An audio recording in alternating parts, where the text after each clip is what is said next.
Mon Dieu est bon, mon Dieu est bon, il est bon pour moi. Cette semaine, je vous apporte une douce brise matinale comme une baume dans votre cœur. Parce que nous sommes en train de vivre des moments très difficiles. Si. Et je peux vous assurer que ça ne va pas s'améliorer, ça va s'empirer. L'amour de beaucoup de personnes va se refroidir à cause de la difficulté de la vie. Je pensais à l'histoire de Joseph et de Marie. Marie a attrapé une grossesse, comme on dit dans le jargon populaire. Elle a été ceintée, comme on dit chez nous à Kinshasa, Senta qui est. Elle était fiancée à Joseph. L'homme Joseph a dit non, moi je ne peux pas la diffamer. Dans son cœur, ça il dit même pas à Marie, dans son cœur, le mec a résolu de secrètement se séparer d'elle. Pour ne pas la honnir, pour ne pas la faire honte. Regarde-moi l'homme Joseph. Aujourd'hui là, toi tu viens avec ta grossesse. Que tu étais français à qui? Que la grossesse là c'est pour qui?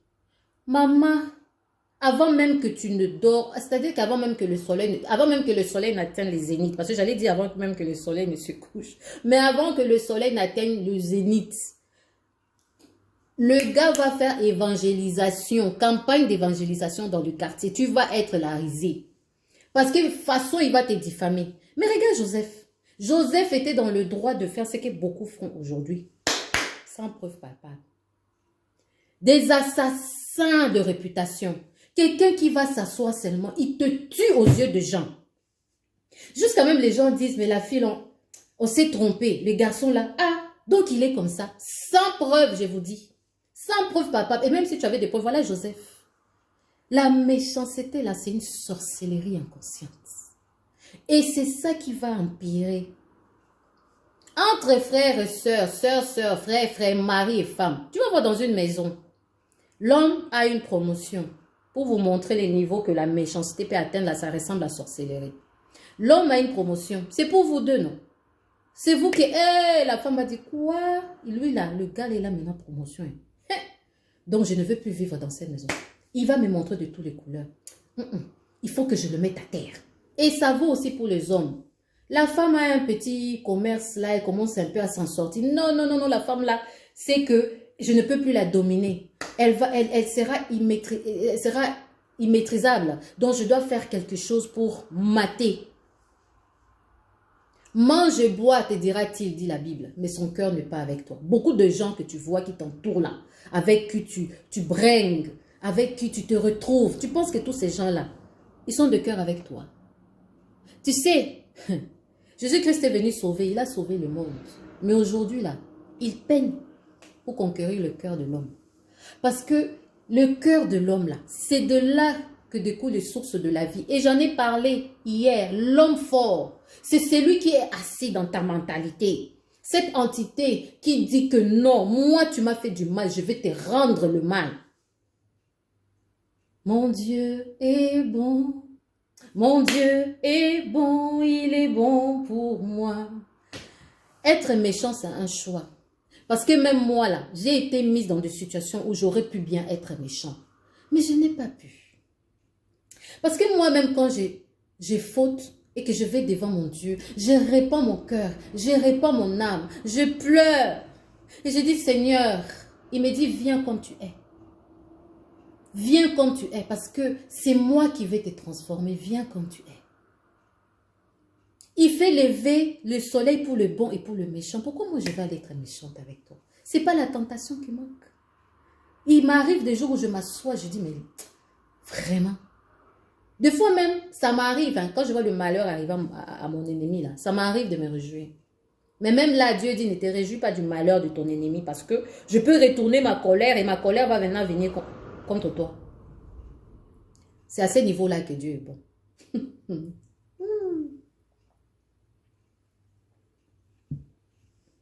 Garde-toi départager tes secrets.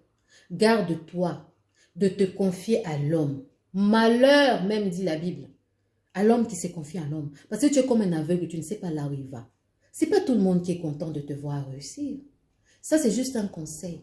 Parce qu'il y a des gens qui sont tellement empathiques, c'est-à-dire qu'ils veulent aider au-delà même de Jésus lui-même. Moi, j'étais comme ça. Je ne peux pas voir quelqu'un dans la galère et laisser. Donc, souvent, je me mettais... je ne faisais pas attention à mes besoins. Je regardais d'abord le besoin de l'autre. Ça m'a coûté une dépression. Mon Dieu est bon. Mon Dieu est bon. Il est bon pour moi. C'est ce que j'appelle souvent le syndrome du crabe. Toi, tu ne vas pas avancer aussi longtemps que moi. Je ne suis pas encore en sortie. Toi et moi, là, on va rester au même niveau. Je ne veux pas te voir évoluer. Non, non, non, non. Vous savez, il y a des services que moi, je demande aux gens. Nous sommes tous dans la même, dans le même domaine. Mais dans le même domaine, je trouve que toi, tu es un peu avancé. Je viens vers toi pour apprendre comment tu as fait ci, comment tu as fait ça. Et tu vas voir que certaines personnes ne veulent même pas. Ils ne veulent même pas t'aider. Ils ne veulent même pas. Oh, ils ne veulent pas. Alors que tu n'as même pas encore le niveau d'avoir ce savoir-faire. C'est-à-dire que tu cherches seulement le... Non, non, c'est comme une offense. Tu as offensé la personne. Dieu est bon. Le soleil, comme j'ai dit, il le lève pour le bon et pour le mauvais. Pourquoi cette méchanceté? Pourquoi vas-tu me tuer aux yeux de gens? Pourquoi vas-tu me discréditer à ce point? Qu'est-ce qu'il y a dans ton cœur que tu as caché? Qu'est-ce qu'il y a dans ton cœur que tu as entretenu?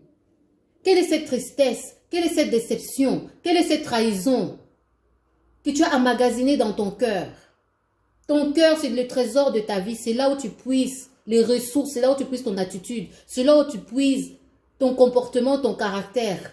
Quelles sont les informations que tu as enfouies dans ton cœur qui fait à ce que tu es prêt à me tuer? Faisons le diagnostic de notre cœur. Le cœur n'est rien d'autre que nos pensées, nos convictions les plus profondes, celles que personne ne voit. Parce que quand Joseph avait décidé de rompre avec Marie, c'était dans ses pensées. Donc il faut aller voir le cœur de Joseph. Un homme bon. Il n'y avait aucune racine de méchanceté dans son cœur. Et regarde une fille, Marie, qui n'a rien demandé. On a seulement dit que la Vierge enfantera. Marie ne savait même pas que c'était elle. Tu t'imagines moi dans ma chambre? L'ange m'apparaît et me dit, Brigitte, tu seras enceinte. Je dis, ok. Quoi? Je me dis, Seigneur, c'est quoi la punition là? Mais Marie n'a pas d'abord réfléchi, oh, on va me honir. Marie n'a même pas réfléchi que j'ai un fiancé. Marie, c'était sa destinée, c'était écrit. Marie a accepté. Sur le chemin de ta destinée, tu seras seul. Mon Dieu est bon.